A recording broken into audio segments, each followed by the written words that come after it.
Hi there and welcome to another episode of Form Check Fridays, where I take a look at folks on rowing machines and give my opinion on what I think works or what could do with some work.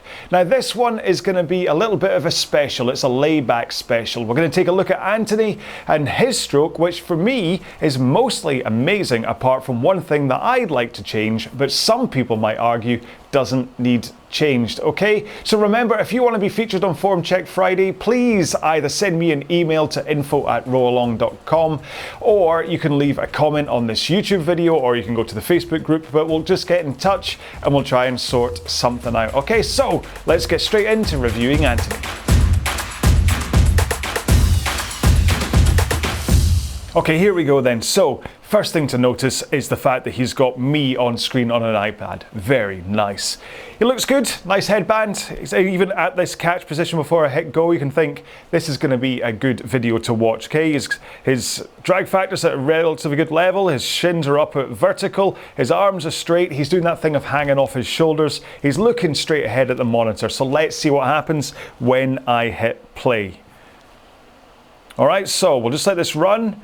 He's coming in nicely, shins are still at vertical as he comes into the front. There doesn't seem to be any kind of a power leak. Maybe a tiny little bit of a butt scoot before he connects to the front. Let's see what happens here. So he comes in. Yeah, there's maybe a tiny little bit of backwards movement to his backside where he's not quite connected to the flywheel yet as he pushes with his feet. So he's losing about 3 or 4 inches of potential drive by his backside going before he connects. Trust me, I know all about this because that's what I do. Okay, that's my biggest. If I had one big flaw, I know I have several, but if I have one big flaw, it's my butt scoot. So yeah, it's fine. But if you look at it, let's get into our little lines. Arms are really nice and straight, okay? And as we, let's quickly clear that. As we go through the stroke, straight, and it's only there that he finally bends. Look how far through the stroke Anthony is before he finally bends his arms to a finish. That's amazing. Ah, oh, man after my own heart. And then the back swing, so let's take a look at the angles of the back as he comes into the front.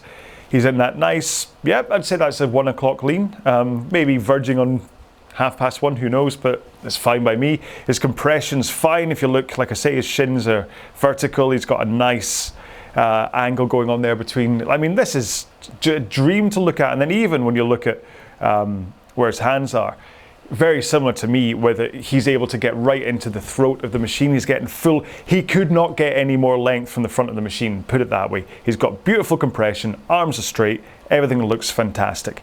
And then as we go through, his back is still in that angle when he's at that halfway through the leg drive point of view. So he's getting that full force. The force is, where's my wavy line? The force is going way like that. So he's pressing with his feet and it's going right up through his back, right through his arms and straight into the flywheel, which is amazing. That's exactly what you want to do, because then as he goes through the stroke, he swings over his back, which then adds in a whole bunch of power that the folks that lean back too soon don't get. And then he's at this point, his arms are still straight. He comes into a finish with his back. He's in that backwards lean and then he pulls in, and that's where I start to take issue. Okay? This is the big kind of argument, inverted commas, that some people have when it comes to rowing, is where you should finish with the handle. Do you finish up high in your throat? Do you finish in kind of sternum height? Do you flare out with your elbows? Do you bring them through the sides and whatever? Now, so what I'd say is, especially when it comes to rowing, in fact, to be honest, I'm just going to let's before we get too far away from this, I want to let Anthony just run because I don't want to shortchange him. Because he's so good, if you get what I mean. But it's a great stroke to watch. He's powering out from the front. His heels are coming up. It's off the foot plates a tiny little bit, but nowhere near that you'd be worried about. That's perfect. I mean, there is no issue with getting your heels off the foot plates as long as you get the power in there and you're not getting butt scoot, which he is. So I wonder what would happen if you tried to think about flexibility, keeping those heels on the foot plates, but still kind of, like I say, improving the flexibility to still be able to get into the shins and vertical, but his heels aren't coming off. Would that solve his butt scoot? Who knows? That's really the big issue with the heels up, is if you're not quite putting in the power and the connection and things with the heels up. So maybe if I was to give a little piece of advice apart from the finish, it would be just see what happens if you can get into a compression with your heels down. But hey, anyway, right, so where was I? Rowing on a rowing machine is about making this go fast, okay? It's not about having the balance of a boat. It's not about having the surge, pull and surge of being in the water where you need to really think about the fluid movement of your body as you're going up and down. A Concept 2 just wants to move, okay? If I could make this row fast by standing on my head and reading the dictionary backwards, I would, okay? So, when it comes to people finishing with the handle up in their throat, up high, it helps them, they get more of a kind of upper body pull from it. And for some people, that really helps. I mean, Anthony is a good rower, he gets good times, and he finishes up high. Let's see like where his final finish is, just so I can do that. There we go. So he's rowing well. He's obviously got a strong enough core to be able to take that layback and whatever. So, and if you look, good grief, man. I mean, look at the size of his forearms and the size of his shoulders. This is a guy that has muscles on top of his muscles, all right? So he can handle the force of going into that really strange angle at the back. I mean, he's like a cobra, trying to get the handle up into the back. And people can row really fast that way. I mean, my old coach, Sam Blythe, is one of the few people in the world to go sub 6 when they're under 6 feet tall. And I mean, I'll stick a video up now. The guy just brutalizes the machine. There's nothing. I mean, I'd love to see him in a, I mean, listen, I've never been on a rowing boat, so I'm not saying, oh, I'd love to see him in a boat, because I'd fall out of it as well. But Sam is all about making the machine go fast, and he's such a well-built, fit, strong guy that he just powers into the machine. It's incredible to watch him row, because it's just like I say, he brutalizes the machine. It's like he's in a bar fight with it, and he just hates the thing and wants to make it go fast. But then you got other people like, oh, you'll have to forgive, I'll put the name up on screen because I've forgotten his name, but at the World Rowing Indoor Championships in 2021 in Paris, I believe, there was a guy, lightweight guy, who, from what I can gather, he rows like this on the rowing machine, but he's actually an on-the-water rower that has a proper, inverted commas, on-the-water technique. It's just that this is how he rows as a lightweight in order to make the machine go fast. Okay, so some people do this little extra bit of length. I mean, if you look at the amount of length that Anthony gets here, let's quickly go back to him. He's got a huge amount. His drive length is going to be massive because he gets that full extension into the front, and then he's also squeezing an extra couple of inches at the back as well. Okay, so the question is, why don't we all do this? Okay, why is this not advised? When somebody's talking about indoor rowing technique, why don't they say to you, right, here's what you do, you go into the front and then you finish up in your throat, okay? My take on this is it's about efficiency and injury prevention, okay?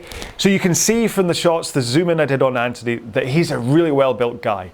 Sam Blythe that I was on about, he's an absolute monster of a man. I mean, he's a pussycat, lovely guy, but he's huge, ex-rugby player, massive guy. So he can totally take the forces of doing that. And what you'll find is that majority of the people who row really fast and have quite a long career finishing up high are really, really strong folks. And the strength is needed because the force that it puts on your muscles is huge. So like I was doing when I zoomed in, the forearm, see when you finish like this, so right in there, the forearm gets hammered to bits, as do the biceps. They get hit as well, up in the delts and like down the shoulders and things. They're screaming as you kind of come into that finish. Your wrists are right super over the top to try and get it. Plus, you've also got the core that comes into it. To be able to lean back into, normally you want to go from like 1 at the front, 11 at the back. And if you're like for Anthony, he was like back at 10 o'clock at the back, all right? So the amount of force it takes to hold yourself as you're pulling into that full power into the back of the stroke and hold it there and then spring back out again, the core strength you need is incredible. And then on top of that, you've got, so it's not just the core as in your six-pack or whatever, but it's also all your intercostal muscles and things are just on fire as you're at the back.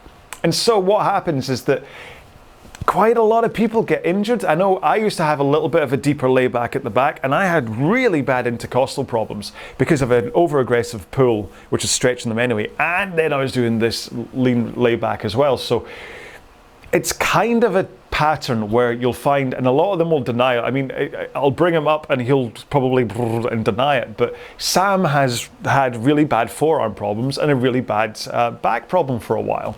And he denies it, but I say it's from rowing like that, is that just putting in all that force and whatever is just, and especially the higher rate you get into, so you're flying back, it's almost like there's no control in it. So that's one of the big reasons that especially for new rowers, okay?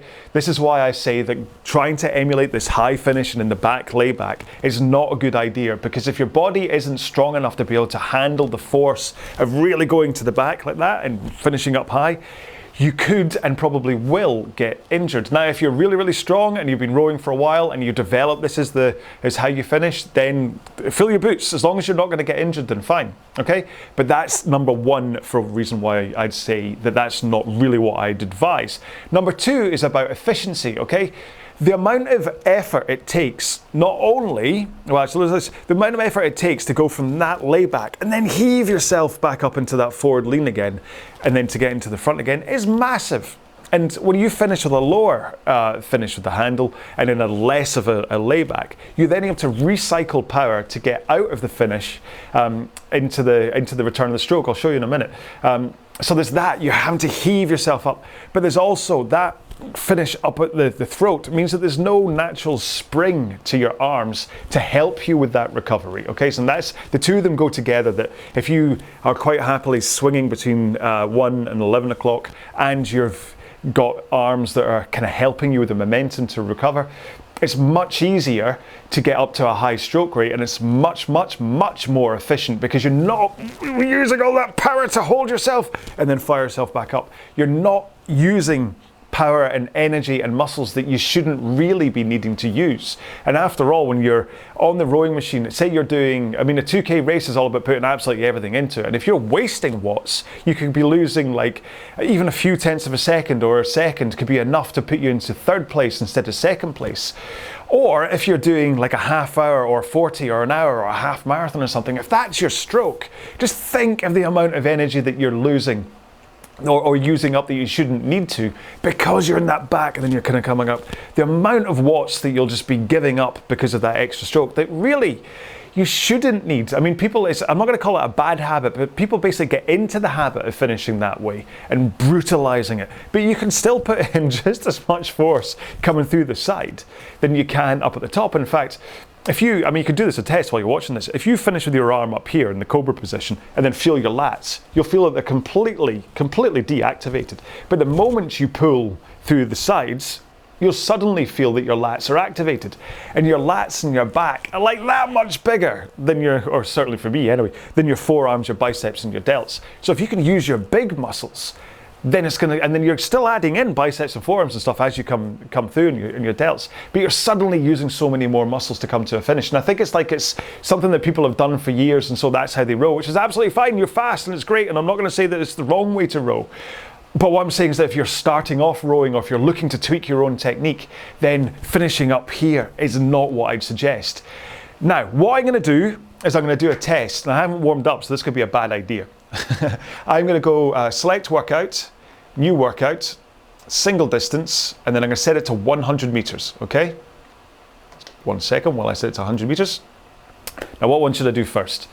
I'm going to do my stroke, okay? I'm going to quickly demonstrate what my stroke is. I'm not going to actually row, but I'm going to show you what my stroke would be for doing 100 meters. I'm still quite sloppy anyway, but the point is that I'll come into the front. I'll probably not quite get full compression because I'm useless.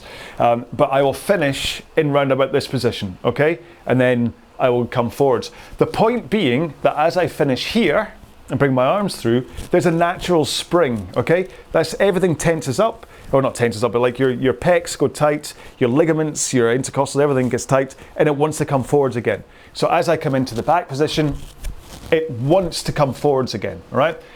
The thing being that when you finish up here, none of that happens, okay? You're just stuck up here like a little T-Rex, like my wee T-Rex t-shirt which I wore for you today, after the one I did about how to get more length. Anyway, sorry. Yeah, so I'm gonna finish, I'll come in, I'll finish relatively relatively not deep, okay? And that's how I'm gonna do my 100-meter sprint, okay? And I'm gonna see what kind of stroke rate I got up to and what kind of pace. So let me just set up to normal. All right, here we go then. In 3, 2, 1, go. So 46, 45 strokes per minute, 50 meters to go. I'm at 129 pace. All right, 131.7, which is quite, but then like I said, I'm completely cold, and I think at one point I just spat a cog. So I've just set it back up to the 100 meters again. Not had much of a break between the last one and this one, but actually this isn't about time. This is really about just describing the sensations that I go through as I row this one. And kind of letting you know what stroke rate and stuff is at. So let's see if I go faster. Who knows? Now I'm going to try not to sabotage this, okay? I'm going to try not to go slower, just to try and kind of go, oh, I'm making a point. But that's not really what it's about. So this one, I'm going to go into the deep layback, finish up on my throat. Let's see what happens. Oh. Okay, here we go then. In 3, 2, 1, go. So instantly, I can feel my lower back and my lower abs are not happy.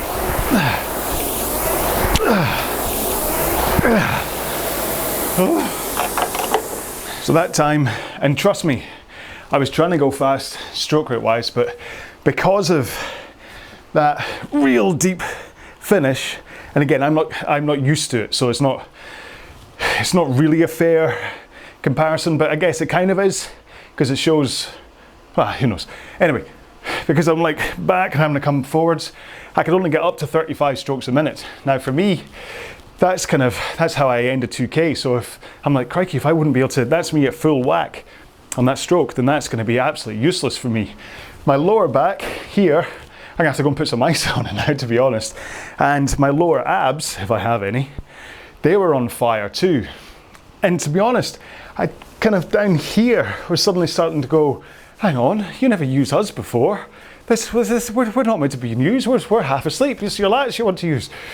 And the total time was 19 seconds, so it was only, I mean, what, 0.4 or 0.9, can't remember what the other one was, but it was certainly slower, but that's not really the point. The point here is the fact that that was, if I did that a few more times today, I'd certainly end up with a lower back issue. My psoas muscle will go into spasm or something, or I'd end up with like a torn stomach muscle or something, because I'm not used to it. Okay, and that's the point, is that because my body I haven't trained to row that way, and I certainly don't have the muscles and whatever to really be able to withstand it, then if I started to row like that from now on, I'd end up completely injured within a couple of days. So if you're going to emulate someone who finishes that way, then please at least train yourself into it, okay? Make sure that you are taking your time to get into that, to build up the musculature that you need, and that you don't do it, like, certainly if it starts to hurt, stop. But you don't do it for too long at a time, you build yourself into it. Because, listen, like I say, it's effective. Some people make the machine go really fast. It's definitely something, I mean, heavyweights tend to be better at it than the lightweights, but like I say, there was the French, the World Indoor Rowing Championships in Paris, where the lightweight guy was really fast doing it. And you will see loads of people rowing in that way. So really what I'm saying is that it comes down to injury prevention and efficiency. I think it's an incredibly inefficient way to row, and it's also an incredibly likely way to get you injured.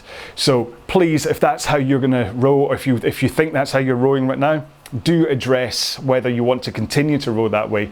Address whether you ever have lower back issues. That's the thing, like, do you ever get sore lower back or get sore stomach?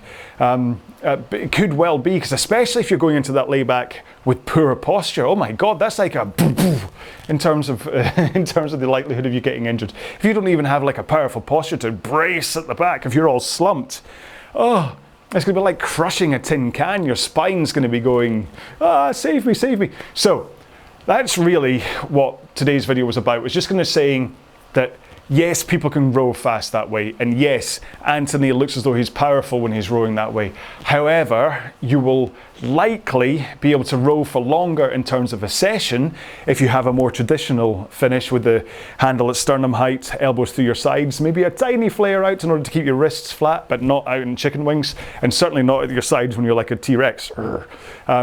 So if you can have a lower finish, you'll not be using up energy you don't need to, so you may be able to row for longer or row for faster for longer. So say you're doing a 5K piece, then if you've got a more efficient style, you can row at the pace you want for longer because you're not wasting energy.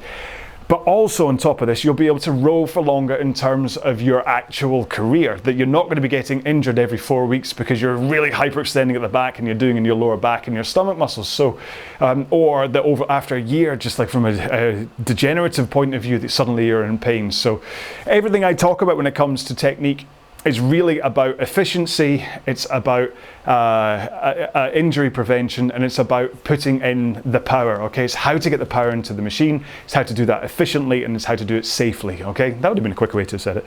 And so that's why I don't suggest coming up the top, because up at the top, you're gonna really, ouch, ouch, ooh, ouch, ouch, ouch, okay?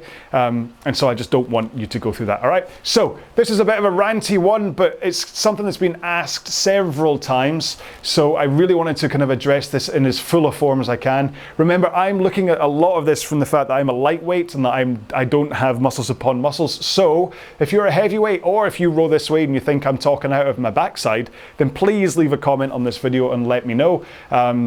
I think hopefully I'm not, but and like I say, I know there's so many people out there that row this way that are fast and that they do row for long, and they have been doing so for 20 years and things. But I also know that if Steve McDorris suddenly sat down on a machine, watched a video of that guy at the World Indoor Rowing Championships and went, hey, that's how you row, he'd probably end up going, I'm never doing that again. So anyway, there we go. Right, that's the end of my video. Thank you so much for watching this one. I do hope that you enjoyed it. If you enjoyed this, I have other Form Check Fridays up here on this channel. And if you don't find my voice too irritating, you might want to listen to it while doing a rowing workout. I have over 300 different RowAlong workouts on this channel where I just set you the workout for what we're doing that day, and then I talk you through technique, I talk you through kind of motivational aspects, I talk to you about my dinner plans, I just keep you company as though I'm sitting next to you as your rowing buddy, and just try and get you motivated to get to the end of the session, and then you can go on to the next one. And remember, everything I do here is entirely free. You're never going to get to a point where I say, you got this far, to get the good stuff you're going to have to pay, okay? Even the Patreon account I've got for people who do donate, which is lovely, and I do, but I'm never going to ask you for it. Never ask you to donate. But even if you're on the Patreon thing, you don't get anything special for being on a Patreon. You don't get like the secret sauce by doing that. It's a thank you, which I gratefully accept, and it lets me kind of pay for tech and all that kind of stuff. But yeah, you will never get to a point where I say, right, I've given you, your first one's free, now you're gonna have to pay. Everything I do is for free, okay? Absolutely everything. Because why would you pay for this? Thank you so much for watching. Stay safe, be well. Bye-bye.